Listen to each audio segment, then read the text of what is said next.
So I'm just reading a very interesting article on Sony Alpha Rumours about two speculated full-frame sensors that are about to be announced from Sony. If you haven't seen these here, take a look for yourself. So the two sensors are reported to be a 36 megapixel and a 60 megapixel full-frame sensor. Now we've already got full-frame sensors on the market at 50 megapixels, so the resolutions in themselves aren't particularly news-grabbing headlines. However, the rumoured specs of the performance for these sensors is astonishing if they turn out to be true. I mean, you can see they're both reporting at being able to shoot 16-bit RAW files as opposed to 14-bit currently.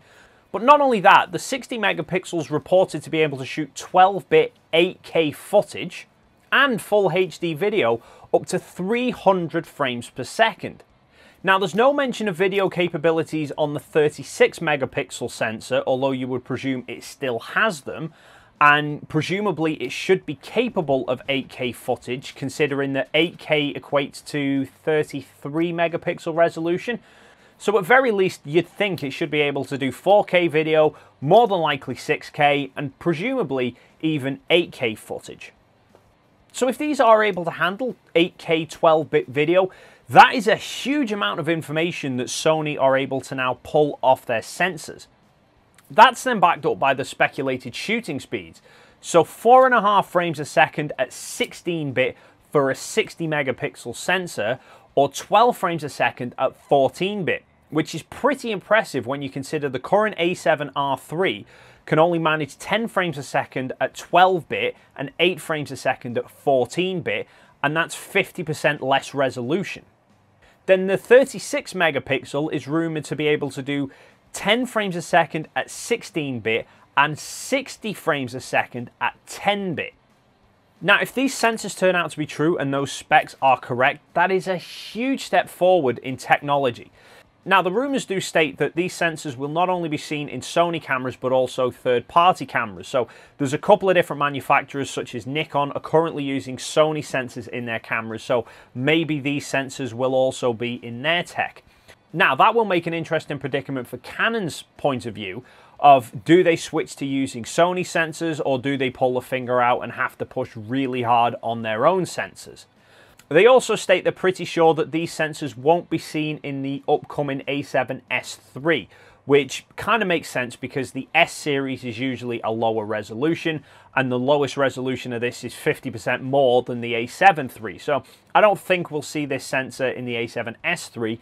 I actually think these could be the sensors that we might see in the A7R4 and the A9 Mark II. You would presume that's the cycle that Sony take. They release the A9, followed by the A7R3, followed by the A7 III. They've got the A7S III coming up next, and then presumably the upgrade cycle starts again. Which, if all that is the case, then presumably the A9 Mark II is going to be out first, probably utilising that 36 megapixel sensor that can shoot 60 frames a second stills. That'll obviously be only with silent shutter, but still, 60 frames a second is going to be an absolute game changer for sports and wildlife photographers. And the R is always the high resolution camera, so a 60 megapixel sensor would be a good upgrade from the current 42 that they're using. Add the 16-bit shooting onto that is going to make a fantastic landscape camera. And obviously all this at the minute is speculation. Sony Alpha Rumours seem pretty certain that these sensors are coming. If they do bring out these sensors, then it kind of makes sense that they're going to use them in their own cameras, so this seems to be the logical way that they're going to do things. Then the only thing I'm thinking, if all of this is true, is heat management. Because obviously Sony cameras are quite well renowned, particularly for shooting 4K video, of getting kind of warm quite quickly.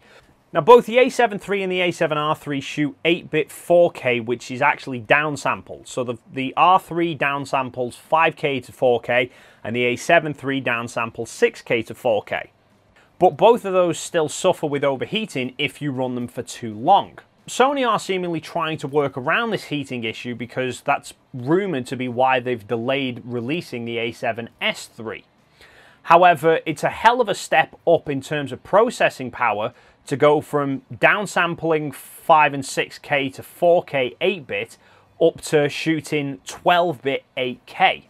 So I then wonder, maybe is the next generation of Sony cameras going to see an enlarged body? Are they going to make the bodies more the size of, say, the Nikon Z7s or the Canon EOS R? Only time will tell to see what actually happens, but for me personally, I hope that these rumours turn out to be true, because if it is, then that means that Sony have absolutely no regards for holding back and taking their time. They're just barnstorming ahead with technology, trying to grow their market share as much as possible, and at the end of the day, it's competition that drives innovation.